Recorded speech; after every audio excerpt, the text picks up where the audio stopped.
Attention, homme qui veut vraiment s'élever. Aujourd'hui, je vais te révéler le piège caché derrière un acte qui semble normal, mais qui peut dévaster ta vie, ta confiance et ta paix intérieure, la masturbation compulsive. Si tu veux éviter de perdre ton temps, ton énergie et ta dignité, tu dois regarder cette vidéo jusqu'à la fin.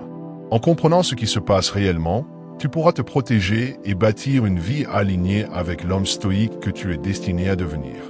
Reste avec moi, ce que tu vas apprendre ici peut littéralement changer ta manière de te respecter. Pourquoi est-ce un enjeu crucial au XXIe siècle? Dans cette vidéo, tu vas comprendre ce qui arrive à ton cerveau scientifiquement et philosophiquement, ce que le stoïcisme a à nous apprendre sur ce vice, comment repérer les pièges subtils que beaucoup d'hommes ne voient pas venir, comment utiliser la sagesse stoïcienne pour garder ton calme, ta clarté mentale et ta dignité face à ces comportements. Et surtout, comment te protéger, choisir mieux et élever ta vie sans perdre ton temps. Si tu es un homme qui cherche à devenir meilleur, à bâtir des relations solides et à vivre selon des principes forts, cette vidéo est une étape incontournable. Pense aussi à t'abonner à notre chaîne et à activer la cloche de notification pour ne rien manquer. Sans plus tarder, commençons. La médecine actuelle affirme clairement que la masturbation est tout à fait normale, non seulement chez les humains, mais chez d'autres mammifères. Historiquement, cette perception était bien différente, elle était considérée comme immorale, en particulier chez les hommes, car une production improductive de sperme empêchait la reproduction. Chez les femmes, on craignait que cela ne les éloigne des hommes en trouvant du plaisir par elles-mêmes. À ce fardeau moral s'ajoutait un fardeau physique, affirmant que la masturbation provoquait des maladies. Mais revenons au présent. Que sait-on de la masturbation aujourd'hui? On sait notamment qu'elle induit le sommeil. L'Institut français de la santé et de la recherche médicale a conclu que le cerveau masculin désactive le désir sexuel après l'orgasme. Le cortex cérébral, zone responsable de la pensée consciente, se repose une fois l'orgasme atteint, facilitant ainsi le sommeil. Par conséquent, de nombreux hommes s'endorment après une activité sexuelle. Quel est le problème alors? Qu'est-ce qui ne va pas? Eh bien, l'un de ces avantages cache un piège. Si vous fréquentez cette chaîne, vous verrez de quoi je parle. La masturbation libère de la dopamine dans votre cerveau. Cette hormone est chargée de nous faire sentir mieux, en apportant calme, soulagement, réduction du stress et un sentiment de récompense. Ceci est si agréable que certaines personnes en deviennent dépendantes.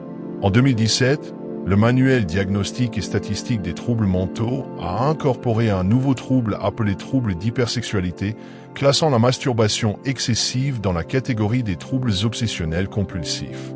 C'est un vice qui conduit à la destruction mentale et, dans de nombreux cas, familiale. Vous ne parvenez plus à vous contrôler, vous devenez esclave de vous-même, victime d'un manque de contrôle, cherchant des relations avec des prostituées, des relations sexuelles avec plusieurs personnes, et comme nous l'avons vu précédemment, une consommation excessive de pornographie. Ce sont les moyens qu'un cerveau saturé de dopamine trouve pour obtenir du plaisir. Faites attention, la dépendance à la masturbation provient de produits chimiques libérés dans le cerveau. À mesure que votre cerveau s'adapte à la libération de dopamine, il ressent le besoin de trouver continuellement la cause qui a généré la stimulation. Votre cerveau demandera de plus en plus de dopamine pour obtenir le même plaisir que la première fois, ce qui vous obligera toujours à chercher comment vous masturber à nouveau. Cela atteint un point ingérable lorsque votre cerveau se rend compte que la libération de dopamine est excessive et commence à bloquer les récepteurs pour tenter de vous arrêter. En conséquence, la personne accomplit l'acte de plaisir, se masturbe, mais n'obtient rien, ce qui la frustre plus qu'elle ne l'était déjà. Se masturber excessivement pour satisfaire sa soif de plaisir, c'est exactement ce que fait un fumeur qui ne s'arrête jamais, quelqu'un qui mange du chocolat jusqu'à vomir, ou même un alcoolique. À ce stade, vous devez vous demander, qu'est-ce que le stoïcisme a à voir avec cela?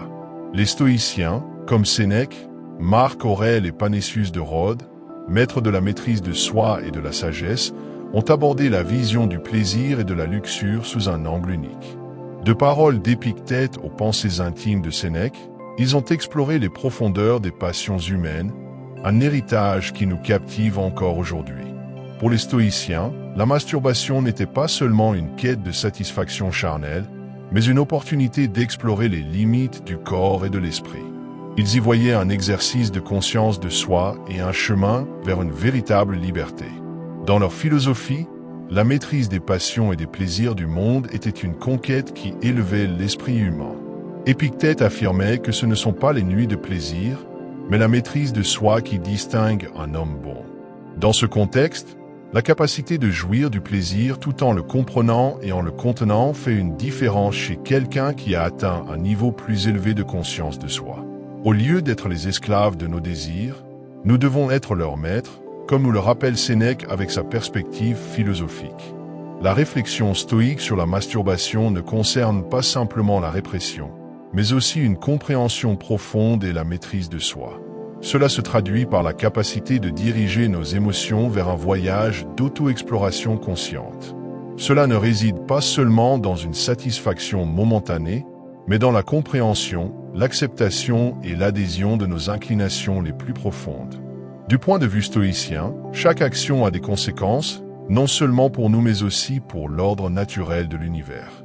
Lorsque nous succombons à nos désirs les plus intenses, comme dans le cas d'une masturbation incontrôlée, nous perdons ce lien harmonieux avec la nature tant apprécié par les stoïciens. Nous devenons prisonniers de nos désirs, nous éloignant de la véritable sérénité intérieure. La masturbation compulsive peut déclencher en nous un tourbillon émotionnel où la culpabilité, la honte et l'insatisfaction deviennent des compagnons constants. Les stoïciens nous apprennent à contrôler nos émotions intenses grâce à l'introspection et à l'autorégulation. En affrontant consciemment nos émotions, nous apprenons à les gérer de manière saine et constructive. Les stoïciens nous encouragent à trouver la paix intérieure en nous-mêmes. La vraie satisfaction réside dans notre maîtrise de soi et notre capacité à trouver de la joie dans ce qui est simple et vertueux. Permettez-moi de partager une histoire personnelle inspirante. Je connais quelqu'un qui luttait contre la masturbation compulsive, cherchant un refuge et un plaisir momentané, mais faisant face à une tempête émotionnelle après chaque acte. En s'immergeant dans les enseignements stoïciens et en pratiquant la maîtrise de soi et l'autorégulation, cette personne a subi une profonde transformation. Ils ont appris à affronter consciemment leurs désirs et leurs émotions, trouvant la vraie joie dans la maîtrise de soi. Ils vivent désormais une vie de paix intérieure et d'authenticité, libérés de l'esclavage des désirs momentanés. La vraie satisfaction vient du fait de vivre conformément à nos principes et valeurs les plus profonds. Lorsque nous cédons à des désirs éphémères, nous perdons de vue ce que nous apprécions vraiment dans la vie. La masturbation compulsive peut nous éloigner de nos objectifs les plus nobles et nous éloigner du véritable bonheur que l'on trouve dans la vertu et la paix intérieure. En pratiquant la méditation et la pleine conscience, nous pouvons favoriser la sérénité mentale nécessaire pour résister aux tentations et affronter sainement nos émotions. Cette contrainte devient un obstacle à la sérénité mentale, nous entraînant dans les regrets et nous éloignant de la paix paisible trouvée dans la maîtrise de soi et la modération.